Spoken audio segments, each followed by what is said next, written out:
கிறிஸ்துக்குள் பிரியமான தேவனுடைய பிள்ளைகளே, தர்மியான வேளையிலே அவருடைய பரிசுத்த பாதம் அண்டி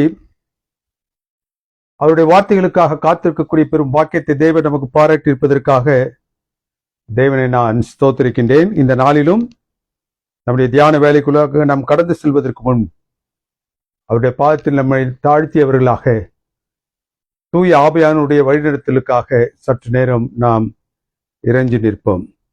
எங்களை அன்பாய் நேசித்து வழிநடத்தும் பரிசுத்தமிக்க பரம்பிதாவே, உம்முடைய பரிசுத்தமான நாமத்திற்கு துதி கனம் மகிமை என்னாலும் உண்டாவதாக. இந்த பரிசுத்தமான மணித்துளிகளிலும் உடைய பரிசுத்தமான வார்த்தைகளை நாங்கள் தியானிக்கும்படியாக நீர் எங்களுக்கு பாராட்டின இந்த வேலைக்காகவும், தியானிக்கக்கூடிய வேலையிலே உடைய பரிசுத்த ஆவியின் துணையை நீர் பாராட்டுவதற்காகவும் உமக்கு நன்றியும் சோத்திரங்களையும் மேறெடுக்கின்றோம். நாங்கள் உடைய பாதத்தில் அமர்ந்து ஒரு நல்ல சத்தியத்தை கேட்டோம் என்ற நிலையிலே நாங்கள் கடந்து செல்ல நீர் எங்கள் ஒவ்வொருவரையும் ஆட்கொண்டு வழிநடத்தும்படியாக உடைய பாதத்தில் ஒப்புக்கொடுக்கின்றோம். எங்களை தாழ்த்துகிறோம், வெறுமையாக்கிறோம், உடைய தூய சமூகத்தில் படைக்கின்றோம். கிறிஸ்துவின் வழியாய் வேண்டுதல் செய்கின்றோம் எங்கள் பரிசுத்தமிக்க பரம்பிதாவே. ஆமேன், ஆமேன்.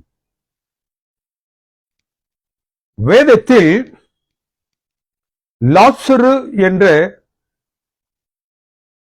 பெயரிடப்பட்ட அநேகரை நாம் காண்கின்றோம்.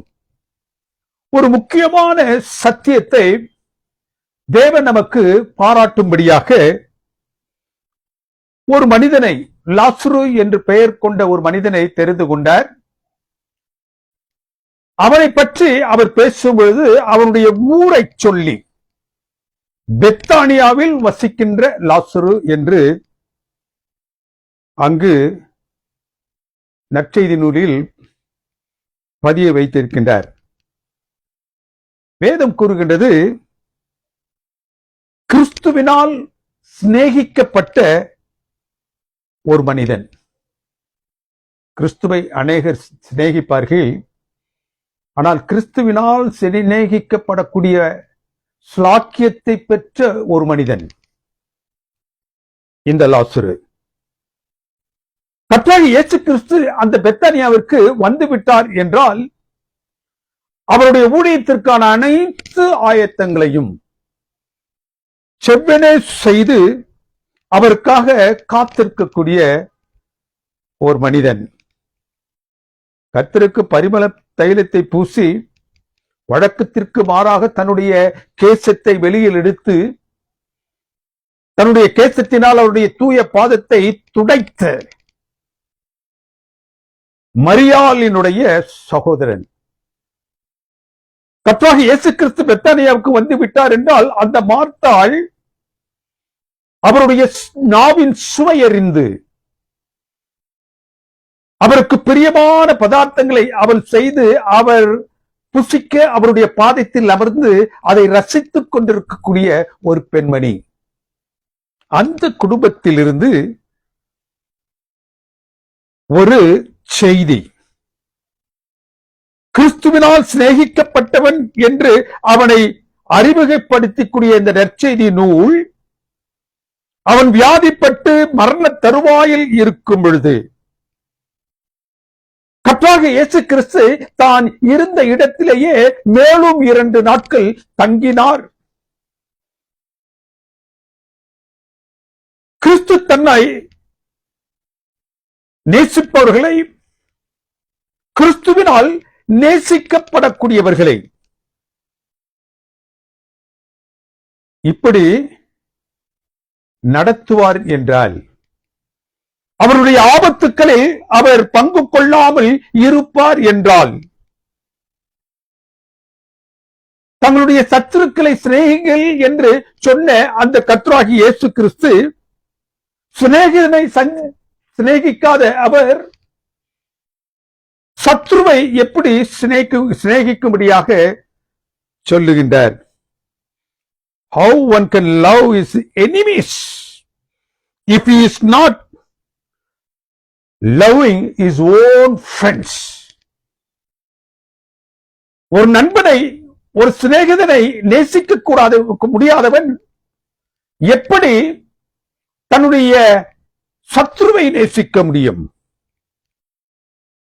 அப்படி என்றால் இங்கு கர்த்தராகிய இயேசு கிறிஸ்து இந்த அனுபவத்தின் மூலமாக ஒரு விசேஷமான சத்தியத்தை தேவன் நம்மோடு பேச வாஞ்சிக்கின்றார். This is not a regular love. It's a paradoxical love. ஒரு முரண்பாடான நிலையில் கர்த்தராகிய இயேசு கிறிஸ்து தான் அவன் மீது கொண்டிருந்த அந்த அன்பை, சிநேகிதத்தை காட்டும்படியாக அவர் தெரிந்து கொண்ட ஒரு அனுபவம்.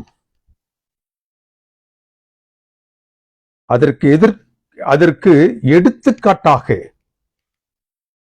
ஒரு சிநேகிதனை எப்படி நேசிக்க வேண்டும் என்பதற்கு எடுத்துக்காட்டாக ஒரு முரண்பாடான நிலையில் இந்த அனுபவத்தை கர்த்தராகிய இயேசு கிறிஸ்து நமக்கு சொல்லுகின்றார்.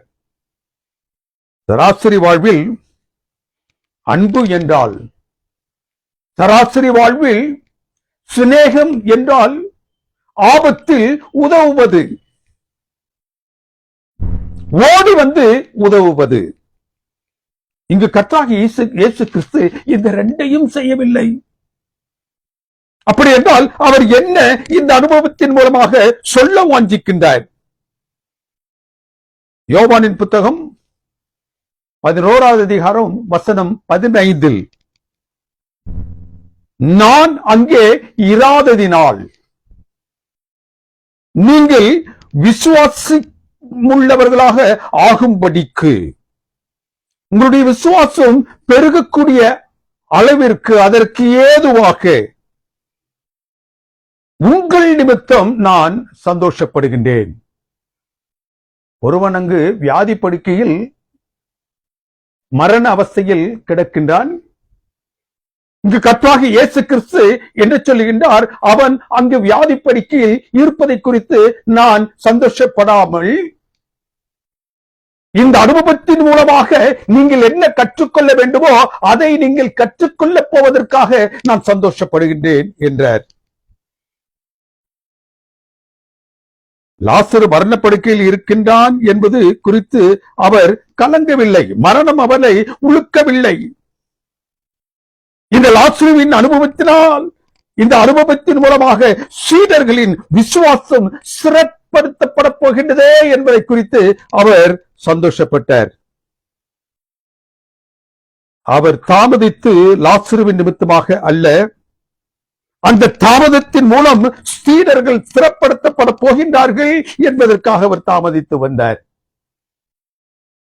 தேவனுக்கு பிரியமானவர்களே, சீடர்களை காத்திருக்க செய்து தன்னுடைய தாமதத்தின் வாயிலாக தன்னுடைய திட்டத்தை அவர்கள் புரிந்து கொள்ள வேண்டும், தன்னுடைய சித்தத்தை அவர்கள் புரிந்து கொள்ள வேண்டும், தான் என்ன சொல்ல வாஞ்சிக்கின்றார் என்பதை அவர்கள் நன்றாக தெரிந்து கொள்ள வேண்டும் என்பதற்காக இந்த அனுபவத்தில் அவர் அவ்வாறு நடந்து கொண்டார்.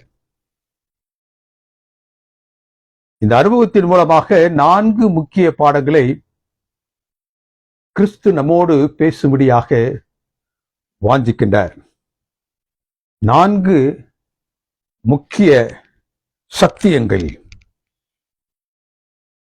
4 obstacles in our faith. இந்த குடும்பத்தினர், அவர்களை சுற்றி இருந்த அந்த சமுதாயம், they face the problem of reality. What was their problem? The problem of reality. கடந்து வரக்கூடிய அனுபவத்தின் யதார்த்தத்தை, கடந்து வரக்கூடிய அனுபவத்தில் இருக்கக்கூடிய உண்மை நிலையை, நிதர்சனமானதை அவர்கள் அறிந்து கொள்ளவில்லை. That was their problem. உம்முடைய சிநேகிதன் லாசரு மரணத்திற்கு ஏதுவான வியாதியினால் பீடிக்கப்பட்டிருக்கின்றான் என்ற செய்தி கர்த்தராகிய இயேசு கிறிஸ்துவை வந்தடைகின்றது. கர்த்தராகிய இயேசு கிறிஸ்து பெரியா என்று சொல்லக்கூடிய இடத்தில் அவர் பிரசங்கித்துக் கொண்டிருக்கின்றார்.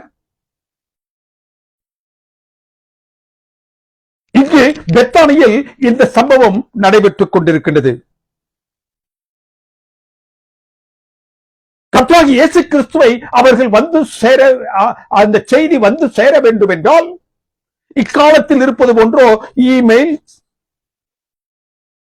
பேஸ்புக், டெலிபோன், டெலிகிராம், இன்ஸ்டா, இது போன்ற எந்த அந்த நுண் செய்தியை எடுத்து செல்வதற்கான எந்த ஒரு விதமான உபகரணங்களும் அந்நாட்களில், கிறிஸ்துவின் நாட்களில் காணப்படவில்லை. ஆக ஒரு செய்தியை ஒரு இடத்திலிருந்து மற்றொரு இடத்திற்கு கொண்டு வர வேண்டும் என்றால் ஒரு மனிதன் அங்கிருந்து புறப்பட்டு வந்து எந்த செய்தியை எங்கு கொண்டு வந்து கொடுக்க வேண்டுமோ அந்த இடத்திற்கு அந்த செய்தியை கொண்டு வந்து கொடுக்க வேண்டும். இந்த பெரியா என்று சொல்லக்கூடிய கிராமத்தில் இருந்து அந்த பெத்தனியாவுக்கு அவர் செல்ல வேண்டும் என்றால் சரியாக 3 நாட்கள் பிடிக்கும் என்று வேத வியாக்கியானியர்கள் சொல்லுகின்றார்கள். ஒரு மனிதன் 3 நாட்கள் பிரயாணப்பட வேண்டும். That's the only way a news can reach certain place. கிறிஸ்து அந்த செய்தியை அவள் மனதளவில் தெரிந்து கொண்டார். அந்த செய்தி தன்னுடைய சிநேகிதன் வியாதியாய் இருக்கின்றான் என்ற அந்த செய்தி,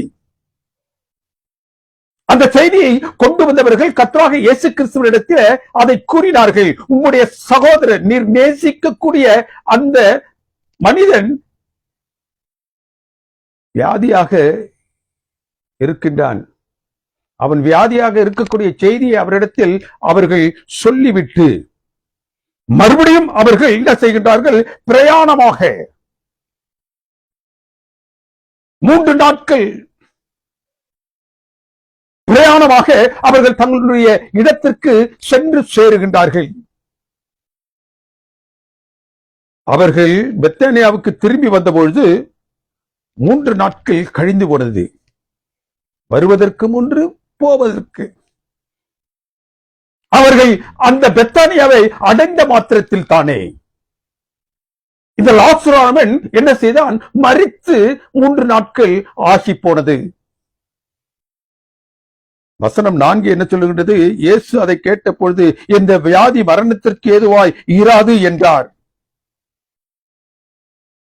அந்த நிமிடம் வரை கர்த்தராகிய இயேசு கிறிஸ்து எப்பொழுது இந்த வியாதி மரணத்துக்கு ஏதுவானதாக இருக்காது என்று அவர் வியாதியை பற்றி பேசிக் கொண்டிருக்கக்கூடிய நேரத்தில் அந்த செய்தி பெத்தானியாவிற்கு மறுபடியும் அந்த தூதுவர்கள் வரும் பொழுது அவன் ஏற்கனவே மரித்து 3 நாட்களுக்கு மேலாகிவிட்டது.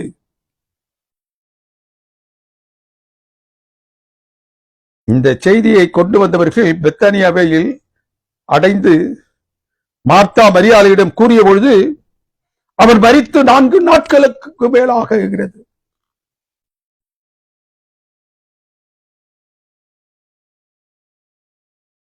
What we see here is not aligning with what happened in Bethany. கர்த்தராகிய இயேசு கிறிஸ்து என்ன ஒரு செய்தியை அவர்களுடைய மனதை ஆசுசப்படுத்துவதற்காக, ஆறுதல் படுத்துவதற்காக ஒரு செய்தியை அவர்களிடம் சொல்லி அனுப்பினாரோ அந்த செய்தி மறுபடியும் பெத்தானியில் இருக்கக்கூடிய மார்த்தாலையும் மரியாளையும் வந்து அடையும் பொழுது அவன் மரித்து போனான். இங்கு கர்த்தராகிய இயேசு கிறிஸ்து அவனுடைய வியாதியை குறித்து அதிலிருந்து அவன் விடுபடுவான் என்று அவர்களுக்கு சொல்லி அனுப்புகின்றார். ஆனால் இங்கு அவன் மரித்து போனான். It is not aligning with what has happened, what has been told. எந்த ஒரு காரியத்தை அவர் சொல்லி அனுப்பினாரோ அது இங்கு நடக்கக்கூடிய அந்த பெத்தானியில் நடக்கக்கூடிய அந்த அனுபவத்திற்கு மாறாக அமைந்து போயிற்று. பெத்தானியாவில் அவர்கள் பார்ப்பதற்கும் கிறிஸ்துவின் வார்த்தைகளை கேட்பதற்கும் எந்த ஒரு தொடர்பும் இல்லாமல் போனது. அவர் வியாதியை பற்றி பேசுகின்றார், இங்கு மரணம் சம்பவித்து விட்டது ஏற்கனவே. கிறிஸ்துவின் வார்த்தைகள் அந்த சூழலுக்கு ஏற்புடையதாக இல்லாது இருந்தது. அவருடைய ஆறுதலின் செய்தி அவர்களுக்கு எந்த நிலையிலும் ஆறுதலை கொடுக்க கூடாத வண்ணமாக அமைந்து போயிற்று. ஏனென்றால் அவன் ஏற்கனவே மரித்து போய்விட்டான். அநேக நேரங்களில் கிறிஸ்து தன் வார்த்தைகளை நம் சூழலுக்கு ஏற்புடையதாக இல்லாத போன்று தோன்றும். Whenever we approach Christ in our prayers, அவருடைய உத்தரவு நம்முடைய வாழ்க்கையின் அனுபவங்களுக்கு ஏற்புடையதாக இல்லாதது போன்று தோன்றும். அவருடைய தழும்புகளால் நாம் குணமாகிறோம் என்று வேதம் சொல்லும் பொழுது நாம் என்னென்ன நோயினால் பாதிக்கப்பட முடியுமோ அந்த நோய்களினால் பாதிக்கப்பட்டு விட்டோம்.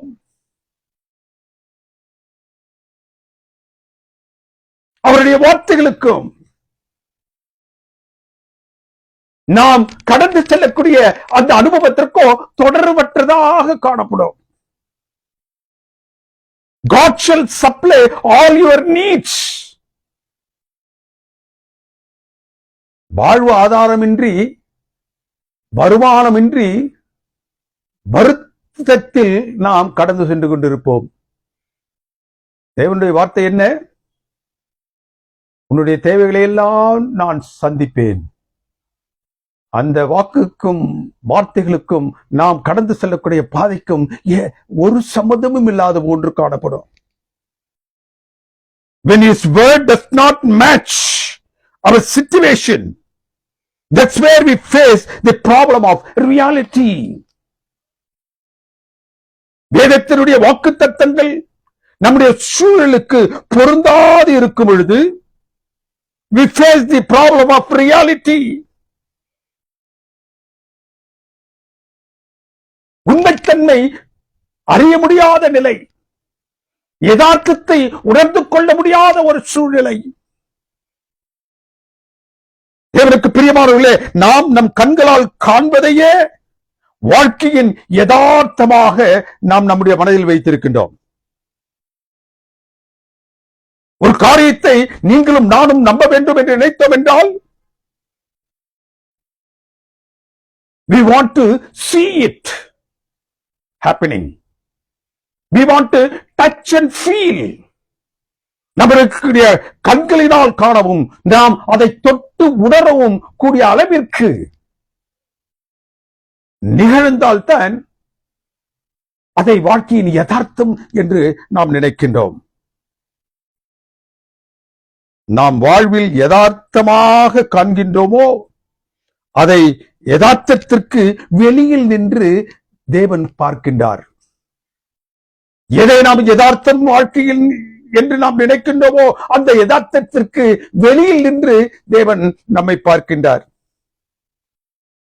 When we look at our situation, we use descriptive language.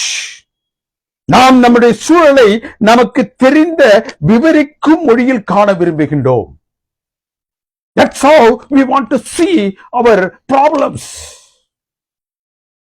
நாம் நம்முடைய சூழலை நமக்கு தெரிந்த விவரிக்கக்கூடிய மொழியில் காண விழைகின்றோம். We describe what we see, but Jesus does not use the descriptive language. He uses the creative language. We describe what we see. நாம் பார்க்கக்கூடியதை என்ன செய்கின்றோம்? விவரித்து பேசுகின்றோம். ஆனால் கர்த்தராகிய இயேசு கிறிஸ்து he does not use the descriptive language. He uses the creative language.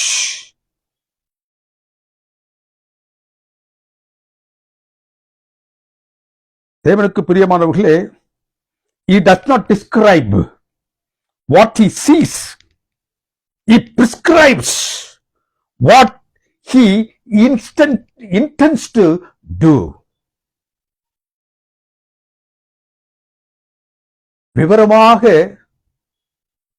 நமக்கு சொல்வதை காட்டிலும் நம்முடைய அனுபவங்களில் கர்த்தராகிய இயேசு கிறிஸ்து அச்சூழலை குறித்து விவரமாக நம்மிடத்தில் சொல்வதை காட்டிலும் அதற்காக என்ன செய்ய வேண்டுமோ அதை செய்ய முடியாக he does uses the creative language, not descriptive language. விவரிக்கக்கூடிய மொழியில் அவர் நம்மோடு பேசவில்லை. அதற்கான காரியத்தை என்ன செய்ய போகின்றேன் என்பதை குறித்து அவர் பேசுகின்றார். கிறிஸ்து சூழலை விவரிக்கும் மொழியை அல்ல, அவர் என்ன செய்வாரோ, அவர் என்ன செய்ய விழைகின்றாரோ அந்த மொழியை, that is called the creative language, உபயோகிக்கின்றார். He does not describe the situation. He would prescribe new creation. ஒரு காரியத்தை குறித்து அவர் விவரித்து சொல்வதை காட்டிலும் எந்த காரியத்தை அவர் செய்தால் அந்த காரியத்தில் நீங்களும் நானும் விடுதலை பெறுவோம் என்பதை பார்த்து அந்த கிரியேட்டிவ்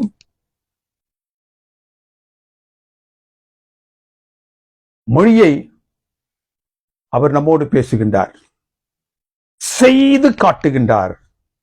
அவர் பேசி காட்டுபவர் அல்ல, விவரித்து காட்டுபவர் அல்ல.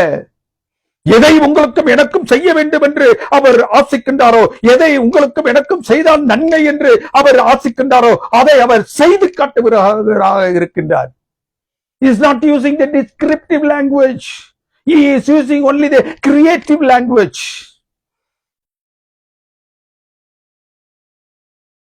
கிறிஸ்து தன்னுடைய மனுஷ பிறவி எடுப்பதற்கு முன்பதாக தன்னுடைய வார்த்தையினால் இந்த உலகத்தை படைத்தார். ஆதியிலே வார்த்தை இருந்தது, அந்த வார்த்தை தேவனிடத்தில் இருந்தது, அந்த வார்த்தை தேவனாக இருந்தது. அந்த வார்த்தையினால் தேவனுக்கு பிரியமானவர்களே அவர் பேசினார், அனைத்தும் உண்டாயிற்று. அவருடைய வார்த்தையினால் அனைத்தும் அங்கு சிருஷ்டிக்கப்பட்டது. அதே போன்று இந்த வியாதி மரணத்திற்கு ஏதுவானது இல்லை என்று அவர் என்ன செய்கின்றார்? பேசுகின்றார், சொல்லுகின்றார். அந்த வார்த்தையில் வல்லமை இருக்கின்றது. இது வியாதி மரணத்திற்கு ஏதுவான ஒன்று அல்ல என்று கிறிஸ்து கூறினால் அதுதான் நிஜம். அவருக்குத்தான் அந்த மரணத்தை குறித்து எல்லாம் தெரியும். இந்த வியாதி அவன் பட்டுக் கொண்டிருக்கக்கூடிய அவதை பட்டுக் கொண்டிருக்கக்கூடிய அந்த வியாதி மரணத்திற்கு ஏதுவானதல்ல என்று கர்த்தராகிய இயேசு கிறிஸ்து அவர்களுக்கு என்ன செய்றாரு? ஒரு செய்தியை சொல்லி அனுப்புகின்றார். அதுதான் நிஜம். இங்கு கிறிஸ்து லாசருவினுடைய சூழலை குறித்து பேசவில்லை. He was talking about what was getting ready to happen. அவர் லாசருவை குறித்தும் அவன் பட்டுக் கொண்டிருந்த அவதியை குறித்தும் அவன் மரண சூழலில் காணப்படுகின்றார் என்பதை குறித்தும் அவர் பேசல. அதற்காக என்ன செய்ய வேண்டுமோ he was getting that ready for him. அதை செய்வதற்கு அவர் ஆயத்தமான நிலையில் காணப்படுகின்றார். அவர் நடந்ததை குறித்தல்ல, இனி என்ன நடக்க வேண்டுமோ அதை குறித்து அவர் பேசுகின்றார். தேவனுக்கு பிரியமானவர்களே, he did not describe what he sees. He prescribes what should be done. சூழலை குறித்து அவர் பேசாமல் அந்த சூழலுக்கு என்ன செய்ய வேண்டும் என்பதை குறித்து அவர் பேசுகின்றார். அவன் மரிக்கவில்லை என்றார். அவர்கள் மரித்த லாசருவை பார்த்தார்கள். இட் இஸ் நாட் அலைன்மெண்ட் சரியா இல்லங்க. அவன் மரிக்கவில்லை என்று அவர் ஒரு செய்தியை சொல்லி அனுப்புகின்றார். அவன் ஏற்கனவே மரித்து அடக்கம் செய்யப்பட்டு அந்த குடும்பத்தார் என்ன செய்யறாங்க? கலங்கிக் கொண்டிருக்கின்றார்கள். It is not matching what is happening in Bethany. தேவனுக்கு பிரியமானவர்களே, இந்த வியாதி மரணத்திற்கு ஏதுவானதல்ல என்று கர்த்தராகிய இயேசு கிறிஸ்து சொன்ன அந்த நிஜத்தை யதார்த்தத்தை, நிதர்சனமான உண்மையை இங்கு அவர்கள் உணரவில்லை. That was their problem. What was their problem? எது நிதர்சனமான உண்மையோ அது. இது வியாதி மரணத்திற்கு ஏதுவான வியாதி அல்ல. அப்படி மரணமே சம்பவித்தாலும் சரி, அந்த மரணத்தை வென்றவர் உங்களோடு இருப்பதினால். வேதத்தின் பகுதி என்ன சொல்லுகின்றது? அவர்கள் எதை குறித்து பாரப்பட வேண்டுமோ அதை குறித்து கிறிஸ்து என்ன செய்றாரு? பாரப்படாமல் அதற்காக என்ன செய்ய வேண்டுமோ அதை செய்வதற்கு அவர் ஆயத்தமாக வந்து கொண்டிருந்தார். அந்த ரியாலிட்டியை அவர்கள் புரிந்து கொள்ளவில்லை. That was their problem. That was their problem. The first problem they faced was the problem of reality. யதார்த்த வாழ்க்கையில் சம்பவிக்கக்கூடிய சம்பவங்களை அவர்கள் புரிந்து கொள்ளாமல் இருந்தார்கள். இரண்டாவது problem, the second problem was the chronology. வரிசையான சம்பவ பட்டியல். chronology என்றால் கால கணிப்பு முறை. வரிசையான சம்பவ பட்டியல். இதெல்லாம் இந்த நேரத்தில் இப்படி இப்படி நடக்க வேண்டும் என்ற பட்டியல் இட்டு வாழ்வது. ஒரு கால கணிப்பு. கிறிஸ்து பெத்தானியாவை நெருங்கும் பொழுது லாசரு மரித்து போனான் என்பதை அறிந்து கொண்டார். பெத்தானியாவுக்கு வெளியே அவர் நின்று கொண்டிருந்த பொழுது மார்த்தாள் அவரை நோக்கி ஓடி வருகின்றாள். Lord, you are late. Everything is over. He is dead. நீர் இங்கே இருந்தீர் என்றால் என் சகோதரன் மரித்திருக்க மாட்டான். Had you been here on time, we would not lose our brother. Her problem was the problem of chronology. Chronology, காலக்கணிப்பு என்பது a series of events that are supposed to occur in a specific time and in expected order. chronology என்றால் வரிசைப்படுத்தக்கூடிய சம்பவங்கள். இந்த நிலை இந்த நேரங்களில் நடைபெற வேண்டும்.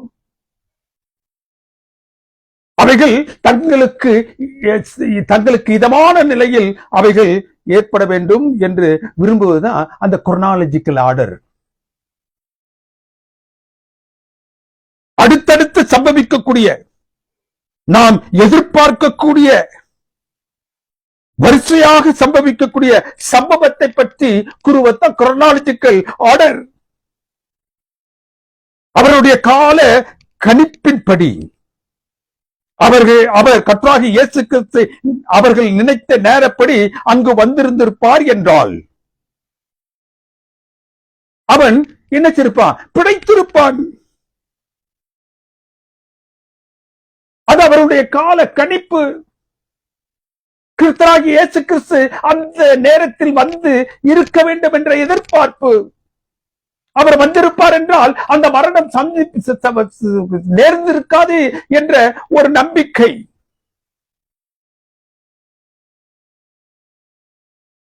அவர் காலம் தாழ்த்தி வந்ததே அவனது மரணத்திற்கான காரணம் என்று அவர்கள் நினைத்தார்கள்.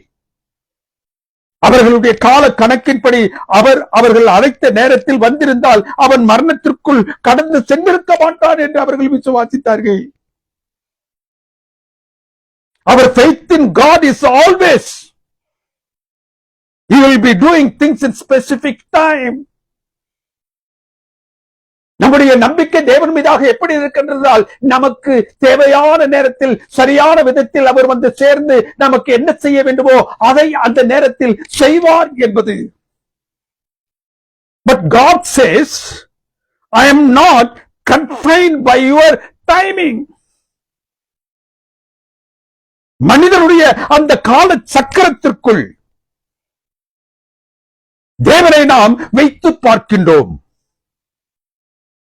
அப்படி தேவனை நாம் நம்முடைய கால சக்கரத்திற்குள் வைத்து பார்க்க கூடாது. பார்க்கும்படியாக இருப்பவர் அல்ல அவர். நம்முடைய கால கணிப்பில் அவர் வைத்து பார்க்கக்கூடியவர் அல்ல. ஆபிரகாம் அவருக்கு வாக்கு வைத்தார், உன்னை பெரிய ஜாதி ஆக்குவேன். அந்த வாக்கு அவருடைய வாழ்க்கையில் நிறைவேறுவதற்கு அவன் தன்னுடைய 30வது வயசில், 40வது வயசில், 50வது வயசில், 60வது வயசில், 70வது வயசில், 80வது வயசில், 90வது வயதில் அது வரைக்கும் காத்திருந்தான். 99வது வயதில் தான் அவனுக்கு என்ன செய்கின்றது, நீ ஒரு குமாரனை இப்பொழுது பெறுவாய் என்ற அந்த வாக்குத்தத்தத்தின் அவனுடைய பலனை அனுபவத்திற்கான குரல் பரலோகத்திலிருந்து எட்டுகின்றது. It was too late for him to give a birth to a child.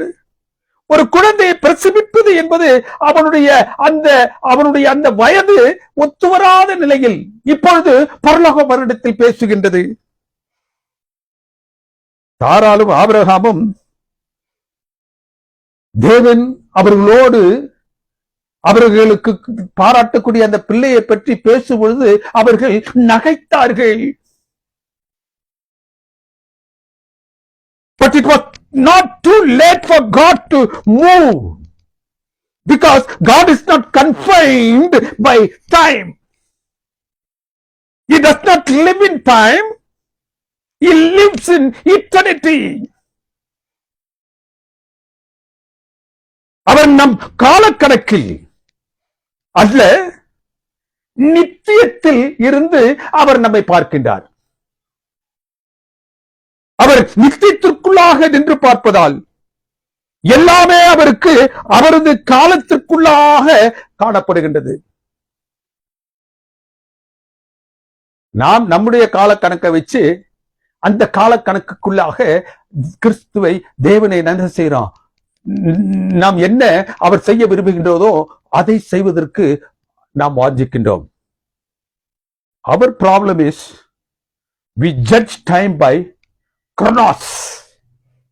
Jesus moves by kairos. chronos என்றால் கால கணக்கு.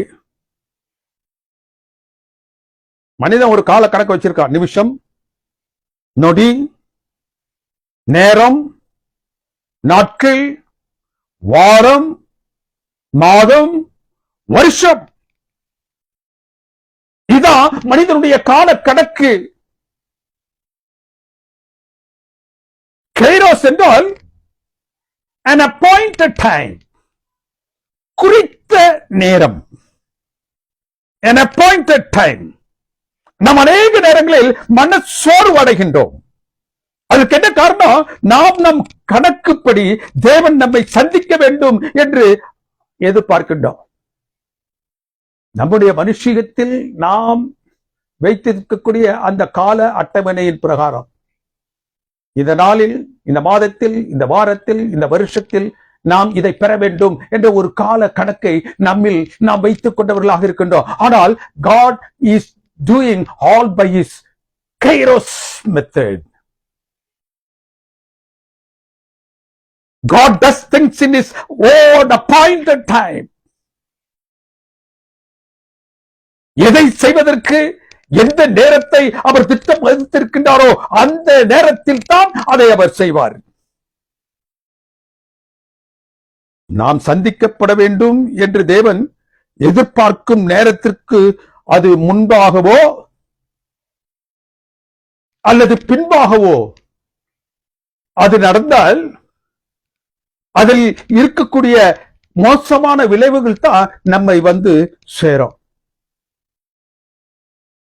இந்த எலக்ட்ரிக் அவன் நம்முடைய எல்லா இல்லங்களிலும் காணப்படும்.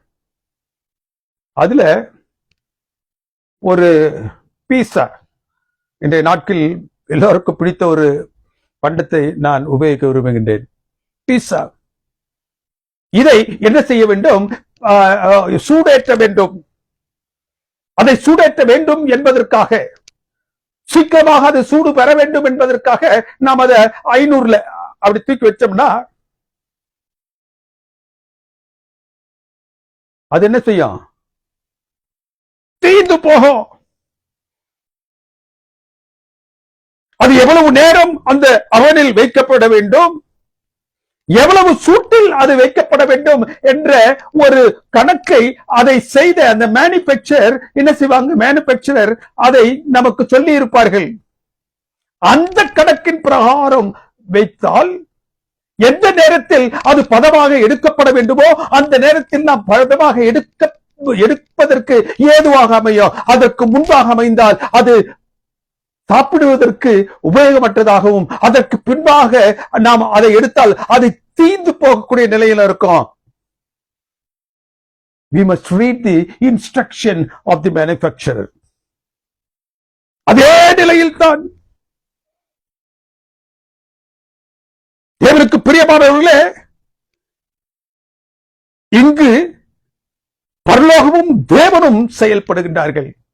எந்த ஒரு காரியத்தை உங்களுக்கும் எனக்கும் அவர் கொடுக்கின்றார் என்றால் அது சரியான நிலையில், நமக்கு ஏற்ற நிலையில், நமக்கு பேருதவியாக இருக்கக்கூடிய நிலையில் வந்து சேர வேண்டுமோ அந்த நிலையில் அதை கொடுப்பதற்கு எந்த நேரத்தை அவர்கள் எடுத்துக் கொள்ளுகிறாரோ, பரலோகம் எடுத்துக் கொள்கின்றதோ, கிறிஸ்து எடுத்துக் கொள்ளுகின்றாரோ அந்த நேரத்திற்கு நாம் காத்திருக்க வேண்டும். They had the problem of reality. They had the problem of chronology. They too had the problem of theology now.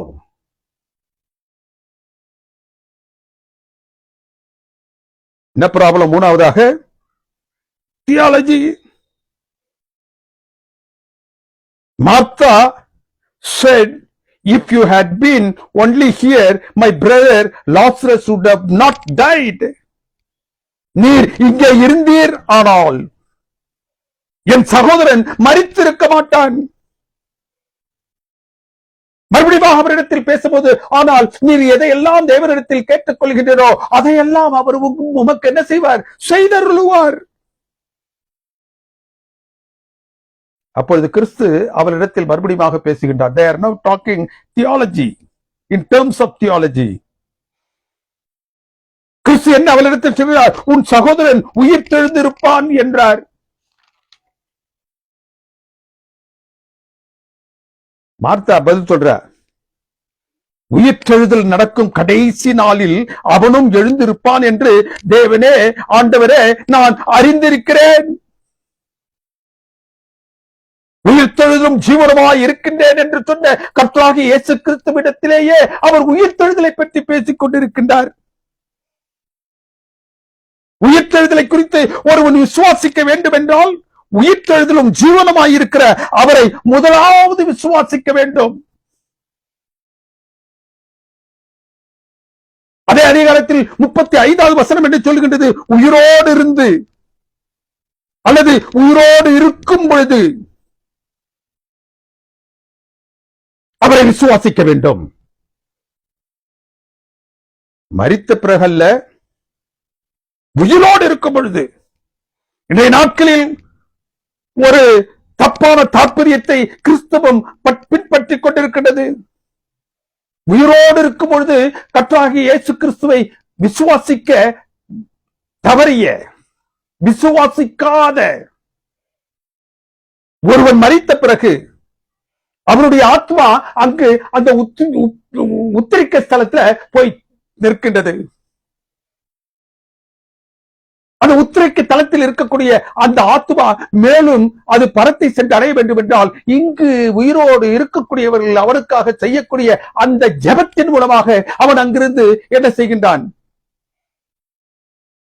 பரத்தை அடைகின்றான் என்ற ஒரு தப்பான தாற்பயம் ஓடிக்கொண்டிருக்கு. தேவனுக்கு பிரியமானவர்களே, இங்க கர்த்தராக என்ன செய்ய கிறிஸ்து என்ன சொல்லுகிறார்? நீங்கள் உயிரோடு இருக்கும் பொழுது விசுவாசிக்க வேண்டும். நீங்கள் உயிரோடு இருக்கும் பொழுது விசுவாசித்தால் தான் நீங்கள் என்ன மரணத்திற்கு பிறகு உங்களுக்கு என்ன செய்யப்பட வேண்டுமோ அது செய்யப்படும். உயிரோடு இருந்து அவரை விசுவாசிக்கிறவன் என்றென்றைக்கும் அறியாமல் இருப்பான். உயிரோடு இருக்கும் நாட்களில் அவரை விசுவாசிப்பவன் அவர் வரும் பொழுது மறுரூபமாக்கப்படுவான். ஒருவேளை அவன் மரித்து போனான் என்றால் உயிர் தெழுதுவான். He will be resurrected. உயிரோடு இருக்கக்கூடிய ஒரு மனிதன் விசுவாசிக்கக்கூடிய விசுவாசம் தான் அவனை மறுரூபமாக்குதலுக்கும், உயிரோடு இருந்தால் உயிர் தெழுதுவதற்கும், மரித்திருந்தால் ஏதுவாக அமையும். Both the things will happen only when he believes in the Lord, when he is alive. அவன் உயிரோடு இருக்கும் பொழுது அவன் விசுவாசிக்கக்கூடிய விசுவாசம் தான் அவனை உயிர்த்தெழ செய்யவும் அல்லது மறுரூபமாக்கப்படவும் அந்த அனுபவத்திற்குள்ளாக அவனை எடுத்து செல்லும். மரித்த பிறகல்ல, மரித்தவனுக்காக ஒரு மனிதன் ஜெயிப்பதனால் அல்ல. அது உத்திரிக்கை தலம் என்று சொல்லக்கூடிய ஒன்று வேதத்தில் காணப்படாத ஒரு இடம். இதை விசுவாசிக்கிறாயான்னு கேட்கிறாரு அவரிடத்துல. இதை விசுவாசிக்கிறாயா என்ற கேள்விக்கு அவள், ஆண்டவரே, நீர் உலகத்தில் வருகிறவரான தேவகுமாரனாகிய கிறிஸ்து என்று நான் விசுவாசிக்கின்றேன். ஒருவனுக்கு உயிர் தழுதல் என்பது எப்படி அல்லது எப்பொழுது சம்பவிக்கும்? தேவனுக்கு பிரியமானவர்களே, அந்த உயிர் தெழுதல் என்பது கர்த்தராகிய இயேசு கிறிஸ்துவினுடைய அடையாளத்தினாலா அல்லது அவருடைய தகுதியினாலா, எபிலிட்டியினாலா? உலகத்திற்கு வருகிறவரான தேவனுடைய குமாரன் என்ற ஐடென்டிட்டி அவருக்கு இருக்குது. தேவனுடைய குமாரன் என்ற ஐடென்டிட்டி, அடையாளம். அதனால் ஒரு மனிதன் உயிர் தெழப் போகின்றாரா அல்லது நானே உயிர் தெழுதும் சத்தியமாய் இருக்கின்றேன், ஜீவனுமாய் இருக்கின்றேன் என்ற அந்த அந்த தகுதியின் அடிப்படையில், கர்த்தராகிய இயேசு கிறிஸ்துவினுடைய தகுதியின் அடிப்படையில் ஒருவன் உயிர் தெழப் போகின்றானா? It is ability or it is identity. தேவனுடைய குமாரன் என்பதிலா,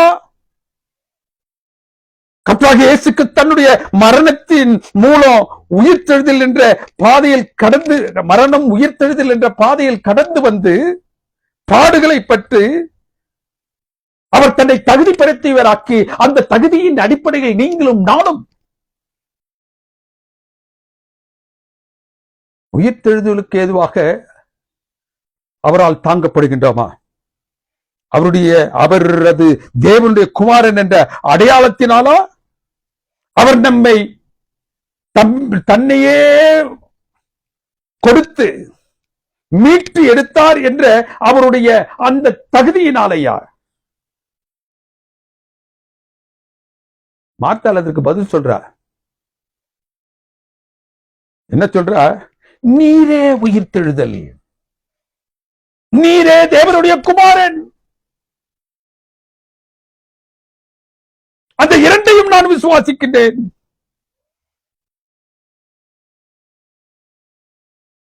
கர்த்தராகிய இயேசு கிறிஸ்துவில், அவருடைய மரணத்தில், அவருடைய உயிர்த்தெழுதலில் அவர் நமக்கு பாராட்டிய அந்த தகுதியில், இன்னொன்று அவர் தேவனுடைய குமாரன் என்ற தகுதியில.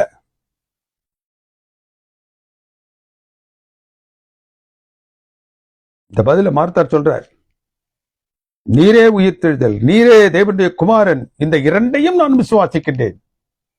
மார்த்தாளுக்கு நன்றாக தெரியும், இரண்டாம் வருகை குறித்து நன்றாக தெரியும். the state of death,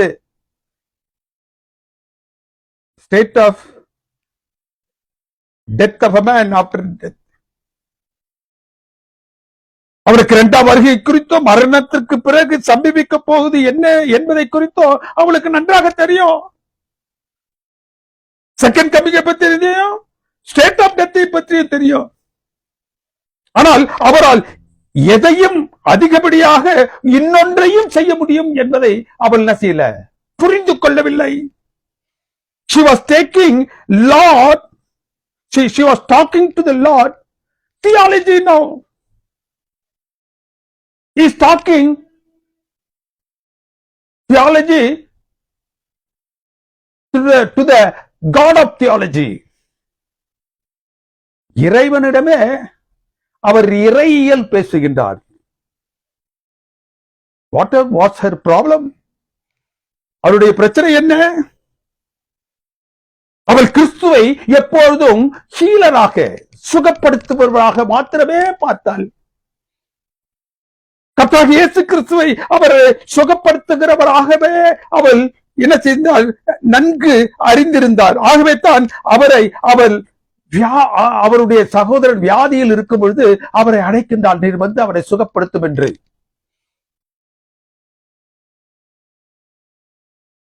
தேவனுக்கு பிரியமானவர்களே, ஒருவேளை அவன் மரித்து போயிருந்திருப்பான் என்றால் இந்த ஆளை விட்டு அனுப்பியிருக்க மாட்டா. யூ கம் ஃபார் ஃபியூனரலிஸ்ட் தான் சொல்லியிருப்பா. எல்லோரும் போய் கலந்து கொள்வது போன்று அவரையும் கலந்து கொள்வதற்காக ஒருவேளை அழைத்திருக்கலாம். Not for him to do anything that would console them. வேதத்தின் பகுதி என்ன சொல்லுகின்றது? அவரை சுகப்படுத்துவராக மாத்திரம்தான் பார்த்தாள். அவளுடைய எந்தெந்த இடத்தெல்லாம் யாரையெல்லாம் அவர் சுகப்படுத்தினார் என்பதை அவள் நன்றாக அறிந்திருந்தாள். Martha was limiting God to her experience rather than understanding his God-given ability. அவள் அவரை குறித்து அறிந்த அளவிலேயே, சுகப்படுத்தக்கூடியவர் என்ற அளவிலேயே அவருடைய முழு தகுதியையும் சுருக்கி பார்த்தாள்.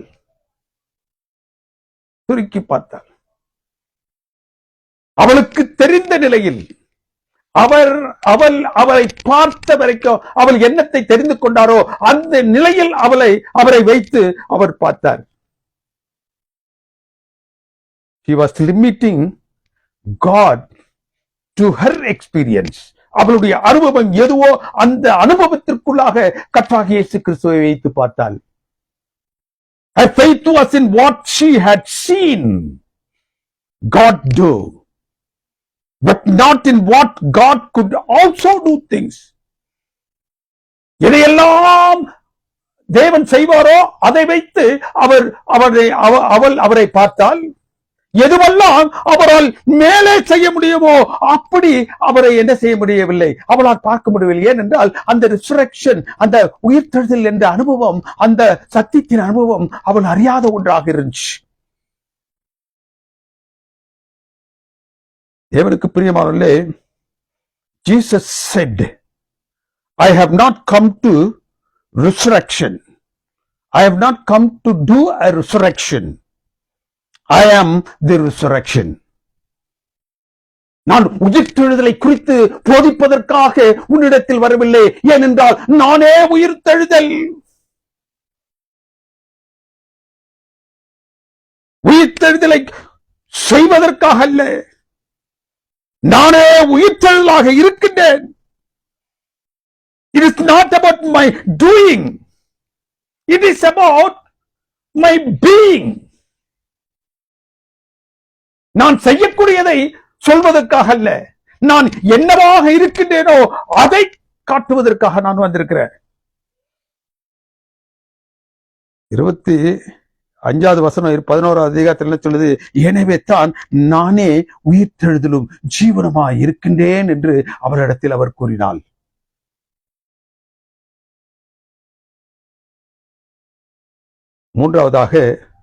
நான்காவதாக they had the problem of finality. They had the problem of reality. They had the problem of chronology. There are also the problem of theology. Now they have the problem of finality. கல்லறை அருகே கர்த்தராகிய இயேசு கிறிஸ்து வந்ததும் அந்த கல்லை புரட்டும்படியாக சொன்னார். அடைத்த கல்லை புரட்டும்படியாக அவர் சொன்னார். அதை புரட்டுவதற்கு அவர் எந்த முயற்சியும் தான் எடுக்கவில்லை. ஏனென்றால் அந்த கல்லை யார் புரட்டி வைத்தார்களோ அவர்கள் என்ன செய்யலாம், அடுத்த அவர்களை திறக்க வேண்டும். They put their trust in tomb, traditional, not on the one who can raise from death. அவன் மரித்த மாத்திரத்தில் அவர்கள் யூத பாரம்பரியமாக செய்து வந்து கொண்டிருக்கக்கூடிய மரித்த உடனே என்ன நினைத்தார்கள், அந்த கல்லறையில கொண்டு போய் என்ன செஞ்சிருந்தோம். They had put the trust in the tomb. அந்த கல்லறையில் அவர்கள் தங்களுடைய நம்பிக்கையை அந்த பாரம்பரியமாக செய்து கொண்டிருந்ததனால் அதை அந்த நம்பிக்கையை அந்த கல்லறையின் மீது வைத்தார்கள். Not on the one who can raise from the death. மரணத்திலிருந்து எழுப்பக்கூடிய அவர் மீதாக அவர்கள் எந்த ஒரு நம்பிக்கையும் அந்த நேரத்தில் அவர்கள் வைக்கவில்லை. ஆகவே தான் கொண்டு டக்கு நஞ்சாங்க புதைத்தார்கள். அவர் வருவதற்கு முன்பதாகவே சரீரத்தை யூத முறையின்படி அடக்கம் செய்து விட்டார்கள். அவர்களுக்கு நன்றாக தெரியும், மரித்தவர்களையும் உயிர்ப்பித்து எழுப்பக்கூடிய அந்த மேலான அதிகாரம், மேலான அந்த எபிலிட்டி கர்த்தராகிய இயேசு கிறிஸ்துவுக்கு உண்டு என்று அவர்களுக்கு நல்லா தெரியும். யவீருவின் மகளை அவர் எழுப்பினார்.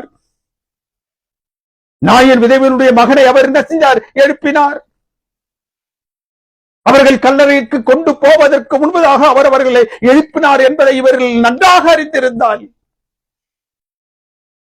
மரித்த ஒருவனை எழுப்பக்கூடிய அதிகாரம், மரித்த ஒருவனை எழுப்பக்கூடிய அந்த மேலான வல்லமை கர்த்தராகிய இயேசு கிறிஸ்துவினிடத்தில் இருக்கின்றது என்பதை அவர்கள் நன்றாக அறிந்திருந்தால், அறிந்தும் கூட அந்த பாரம்பரியத்திற்கு தன்னை ஒப்புக் கொடுத்து செய்ய வேண்டிய சடங்குகளை செய்து அந்த சரீரத்தை எந்த இடத்தில் கொண்டு வைக்க வேண்டுமோ அந்த இடத்தில் கொண்டு போய் வைத்து விட்டால் அந்த சரீரத்தை கர்த்தராகிய இயேசு கிறிஸ்து வருவதற்காக அவள் வைத்திருக்கவில்லை. She did whatever the tradition said. She did whatever the custom said. யூத பாரம்பரியம் என்ன சொன்னதோ அதை அவள் செய்தாள். அந்த மரணத்திலிருந்தும் எழுப்பக்கூடிய கர்த்தராகிய இயேசு கிறிஸ்துவுக்காக அந்த மரணத்தில் அவள் அவரை எதிர்பார்க்கவில்லை.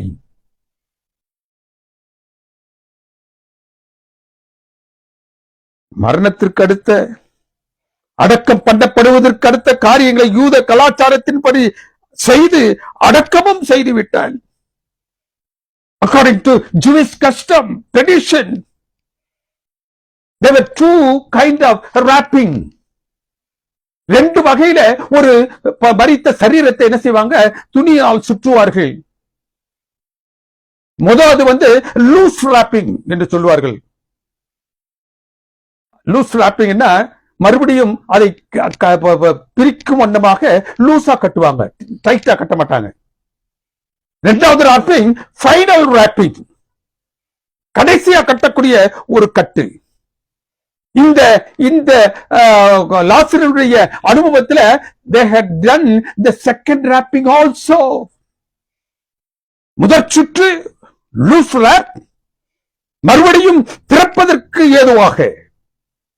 அப்படி அவர்கள் அந்த அந்த சரீரத்தை வைத்திருக்கவில்லை கர்த்தராகிய இயேசு கிறிஸ்துவிற்காக. இரண்டாவது சுற்றையை அவர்கள் என்ன செஞ்சாங்க, அந்த ஸ்பைசஸ் ஆயில் எல்லாம் போட்டு சுற்றி டைட்டா கட்டி கொண்டு வச்சிருவாங்க. அதுக்கப்புறம் அவங்களுடைய belief is different, because they believed that his present condition would be his final condition. அவன் எப்படியாக கட்டப்பட்டு சுருட்டப்பட்டு சுற்றப்பட்டு உள்ளே வைக்கப்படுகின்றானோ அதுதான் அவனுக்கு ஃபைனல்.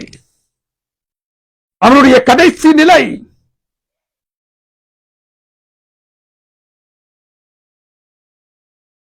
அவன் எழுவான், கிறிஸ்துவால் அவனால் எழுப்பப்பட முடியும், எழுப்பப்படுவான் என்பது அவர்கள் எதிர்பார்க்காத ஒன்றாக அமைந்து போயிற்று. கிறிஸ்து கல்லறையிடமாக வந்து உட்செல்லவில்லை. லாசரஸ் கம் ஃபோர்த் என்று வெளியிலிருந்து அவனை அழைத்தார். தன்னுடைய வார்த்தையை அவர் உள்ள அனுப்புகின்றார். வார்த்தையால் இந்த உலகத்தை படைத்த அந்த வார்த்தை, ஜீவனுக்கு ஏதுவாக ஜீவனை கொடுக்கக்கூடிய அந்த வார்த்தை அந்த கல்லறைக்குள்ளாக சென்ற மாத்திரத்தில் தானே அவன் உயிர் பெற்றான், எழுந்தான். அவன் வெளியே வரும்படியாக பிரயாசப்பட்டான். கிறிஸ்து அவனை எழுப்பினார். ஆனால் அவருடைய சரீரத்தில் கட்டப்பட்டிருந்த அந்த கட்டுகளை அழுப்பதற்கு அவர் என்ன செய்யறாரு? யார் கட்டினார்களோ அவங்கள போய் அவருக்கு சொல்றாரு. யார் அந்த கல்லறையை மூடினார்களோ பாறையை கொண்டு அவர்களை விலக்கு வைக்க செய்தார். யார் அந்த சரீரத்தை அந்த சீலையினால் கட்டினார்களோ அவர்களை என்ன செஞ்சாரு? கட்டவிழுக்கும்படியாக கூறினார். தேவனுக்கு பிரியமானவர்களே, அவர்கள்தான் அதை மூடினார்கள். யூத முறைமையின் பிரகாரம் அவர்கள் தான் அந்த இரண்டாவது அந்த கட்டையும் ராப்பிங்கும் அவர்கள் என்ன செய்தார்கள். ஏன் இந்த அனுபவம்? யோசித்துக் கொண்டிருந்தேன். Why this experience for us? ஏன் இந்த அனுபவத்தை நற்செய்தி நூலில் தேவன் உங்களுக்காகவும் எனக்காகவும் வைத்திருக்கின்றார்? The custom, the tradition should not be overruling the truth that is found in the scriptures. பாரம்பரியமும் பழக்க வழக்கமும் அநேக நேரங்களில் வேதம் என்ன சொல்லுகின்றதோ அதற்கு மேலாக உங்களையும் என்னையும் ஆளுமை செய்து கொண்டிருக்கின்றது என்பதற்காக இக்கால கிறிஸ்தவர்களுடைய நம்பிக்கை, ஒரு மனிதன் மரித்தவுடன் பரம் சென்று விடுகின்றான். தூதராக அவன் என்ன செய்கின்றான்? பரலோகத்தில் நிற்கிறான். தேவனுடைய மடியில் அவன் அமர்ந்து கொண்டிருக்கின்றான். தேவனுக்கு பிரியமானவர்களே, இது பாரம்பரியமாக மடங்களில் புகுத்தப்பட்ட ஒரு தப்பான தாற்பயம். இந்த லாசருடைய அனுபவம் இது தவறு என்று சொல்பவதற்காகத்தான் இந்த லாசருடைய அனுபவத்தை இங்கு நற்செய்தி நூலில் தேவன் நாம் காணும்படியாக வைத்திருக்கின்றார். கிறிஸ்து லாசருவை எழுப்பும் போது லாசரஸ் கம்ஃபோர்ட் என்று அவர் கூறினார். அவர் ஒருவேளை நாம் நம்புவது போல் லாசருவே நீ வெளியே எழுந்து வா என்று சொன்ன மாத்திரத்தில் ஒருவேளை அவன் பரத்திற்கு எடுத்துச் செல்லப்பட்டிருப்பான் என்றால், நாம் நம்புவது போன்று அவன் பரலோகத்தில் மரித்தவுடன் எடுத்துச் செல்லப்பட்டு விட்டான் என்றால், லாசருவே நீ வெளியே வா என்று அவர் அந்த கல்லறைக்கு முழுவதாக கர்த்தராகிய இயேசு கிறிஸ்து அவர் அழைத்த பொழுது, when he made his command that he should come out, அவன் என்ன செஞ்சிருக்கணும்? நாம் நம்புவது போன்ற பரத்திற்கு அவன் எடுத்து செல்லப்பட்டிருப்பான் என்றால் மரணத்திற்கு பிறகு பரலோகத்திலிருந்து அவன் இறங்கி வந்திருக்கணும். அவன் எங்கிருந்து வந்தான்? அவன் எந்த இடத்தில் புதைக்கப்பட்டானோ அந்த இடத்திலிருந்து வந்தான்.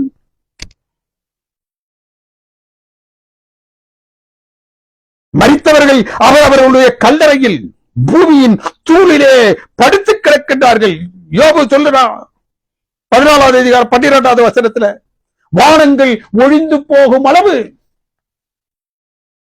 அவர்கள் நித்திரை தெளிந்து எழுவதில்லை. They are all there in their own graves. Nobody is going after the death to heaven. எப்போ அவங்க எழுப்புவாங்க? பல ரொம்ப அழகா சொல்றார்.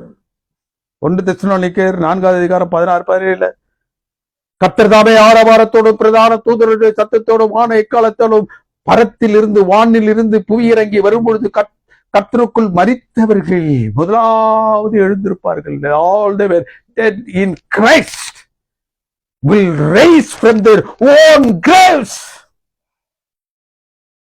அப்படி என்றால் யாரும் பரத்திற்கு எடுத்து செல்லப்படவில்லை. அவருடைய அந்த மரணத்திற்கு பிறகு nobody is in purgatory. ஒரு மரித்த பிறகு அந்த உத்திரிக்கை தலம் என்ற இடத்திற்கு செல்வதில்லை. They are all in their own graves.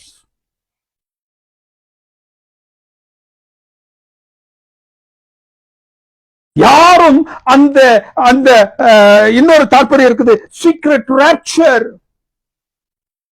ரகசியமா வந்து தேவன் செய்வாரு, ஒவ்வொருத்தரா மேல கொண்டு போய் விடுவார்.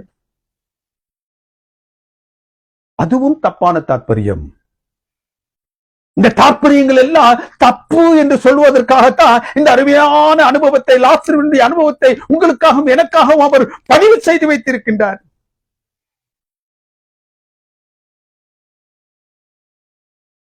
தேவனுக்கு பிரியமான தேவனுடைய பிள்ளைகளே, பருக்களோடு இருந்த அந்த லாசரு, இரத்தாம்பரம் விற்கக்கூடிய அவருடைய வாசலில் இருந்த அந்த லாசரு, 2 பேரும் மரித்தார்கள். அங்க கர்த்தராகிய இயேசு கிறிஸ்து அந்த ஓமையை எதற்காக சொல்லுகின்றார் என்றால், ஒரு மனிதன் மரித்த மாத்திரத்துல, மரிக்கும் பொழுது அவனுடைய கிரியைகளுக்கு தந்தது போன்று எங்க செல்ல வேண்டுமோ அங்க செல்லுகின்றான் என்று என்பதை சொல்லுவதற்காக மாத்திரம்தான் அதை சொன்னார். If you are doing good, you will be in heaven. If you are doing bad, அல்லது நீ பாவியாக வாழ்ந்து கொண்டிருப்பாய் என்றால் நீ நரகத்துக்கு போவாய். அவ்வளவுதான் அதனுடைய பொருள். ஆக சத்வாக சாத்தா என்ன செஞ்சுட்டா, மரித்த உடனே என்ன செஞ்சிடலாம், ஒருவன் மரத்துக்கு செல்லுகின்றான். அவன் நல்லவனா இருந்தா பரத்திற்கும், துன்மார்க்கனா இருந்தா நரகத்திற்கும் போய்விடுகின்றான் என்று. எதற்காக? இந்த தப்பான ஐதீகம் அடங்கிய இந்த தாற்பயங்களை அவன் to strengthen them, அவைகளை உறுதி செய்வதற்காக அவன் என்ன செய்றான், இது போன்ற காரியத்தை செய்றான். கிறிஸ்து எதற்காக அந்த உமானத்தை அவர் சொன்னாரோ அதனுடைய பொருளை தடுத்தெறிந்து விட்டு, எது தாற்பயம் தவறானதோ அந்த தாற்பயத்தை கிறிஸ்துவ உலகத்துல சத்ருவாகி சாத்தன் கொண்டு வந்து விட்டான். எல்லாரும் பரலோகத்துக்கு போயிடுறாங்க. மரிச்ச உடனே எல்லாரும் பரலோகத்துக்கு போயிடுறாங்க.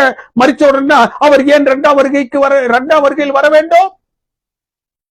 எல்லாரும் ரகசியமாக இங்கிருந்து எடுத்து செல்லப்படுகின்றார்கள் என்ற ஒரு நிலை வேதம் சார்ந்த நிலையாக இருக்கும் என்றால் அவர் ஏன் 2ஆம் முறையாக அவர் இந்த உலகத்திற்கு வர வேண்டும்?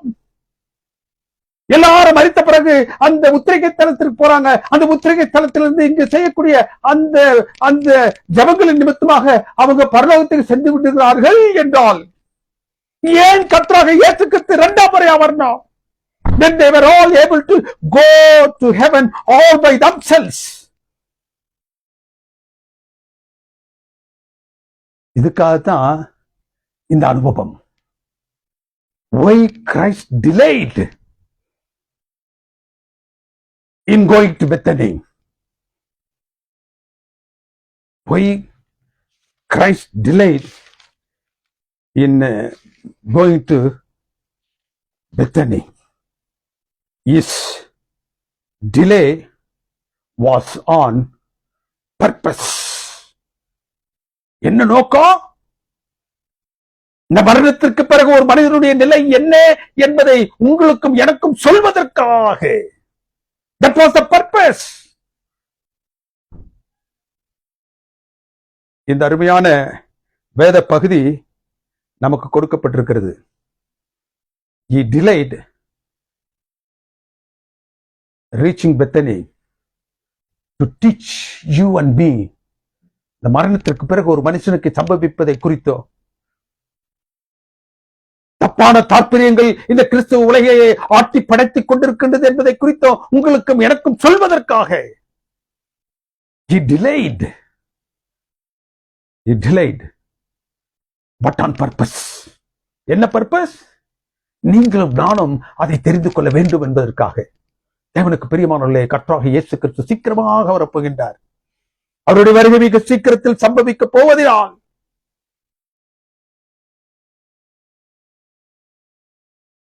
அவருடைய பிள்ளைகளாக நீங்கள் நானும் எவ்வாறாக காத்திருக்க வேண்டுமோ அவ்வாறாக காத்திருக்க தேவன் தாமே உங்கள் ஒவ்வொருவருக்கும் தயவும் இரக்கமும் பாராட்டுவாராக. ஆமென். எங்களை அன்பா நேசித்து வழிநடத்தும் பரிசுத்தமிக்க பரம்பிதாவே, உடைய தூய நாமம் என்னாலும் மகிமைப்படுவதாக. இந்த நாளின் சத்தியத்திற்காக நமக்கு நன்றி செலுத்துகின்றோம். எங்களுடைய கிறிஸ்துவ அனுபவத்தில் தப்பான பாதையில் நாங்கள் சென்று எங்களுடைய ரட்சிப்பை நாங்கள் இழந்து விடாதபடி இருப்பதற்கு இந்த நாளின் சத்தியம் எங்களுக்கு அதிகமான நிலையில் உதவி செய்து வருவதற்காக நமக்கு நன்றி செலுத்துகிறோம் சுவாமி. இந்த சத்தியத்தை ஆங்காங்கு பல்வேறு இடங்களிலிருந்து கேட்டுக்கொண்டிருக்கக்கூடிய பிள்ளைகள் ஒவ்வொருவரின் உள்ளங்களிலும் பேசி அவர்களை தேவரே சரியான சத்தியத்தில் உறுதிபட அவர்கள் தரித்திருக்கும்படியாகவும், உடைய வருகையின் நாளில் தேவரீர் அவர்கள் அனைவரும் உமக்காக காத்திருக்கக்கூடிய அந்த கூட்டத்தில் காணப்படும்படியாகவும் எங்கள் ஒவ்வொருவருக்கும் தயவு செய்யும்படியாக உடைய பாத்திரங்களை நாங்கள் ஒப்புக் கொடுக்கின்றோம். எங்களை தாழ்த்துகிறோமையா, வலிமையாக்குகிறோம். செய்தி அங்காங்கு பல்வேறு இடங்களிலிருந்து கேட்டுக்கொண்டிருக்கக்கூடிய பிள்ளைகள் ஒவ்வொருவரோடும் அவருடைய குடும்பங்களோடும் இன்றும் சதா காலங்களிலும் இருக்க உடைய பாத்தில் அவர்களை ஒப்புக் கொடுக்கின்றோம். ஏற்றுக்கொண்டு வழிநடத்த இயேசு கிறிஸ்துவின் தூய நாமத்தினால் மிகுந்த தாழ்மையோடு ஜெபிக்கின்றோம் எங்கள் அன்பின் பரிசுத்தமிக்க பரம்பிதாவே. ஆமென். நம்முடைய கர்த்தராகிய இயேசு கிறிஸ்துவினுடைய கிருபையும் பிதாவுடைய அன்பும் பரிசுத்த ஆவியானுடைய அந்யோன்யம் சிநேகமும் நம் அனைவரோடு விசேஷமாக இந்த செய்தியை ஆங்காங்கு பல்வேறு இடங்களில் இருந்து இந்த இணையத்தின் மூலமாக கேட்டுக்கொண்டிருக்கக்கூடிய தமது பிள்ளைகளோடும் அவருடைய குடும்பங்களோடும் மீண்டும் சதா காலங்களிலும் இருப்பதாக. ஆமென். ஆமென்.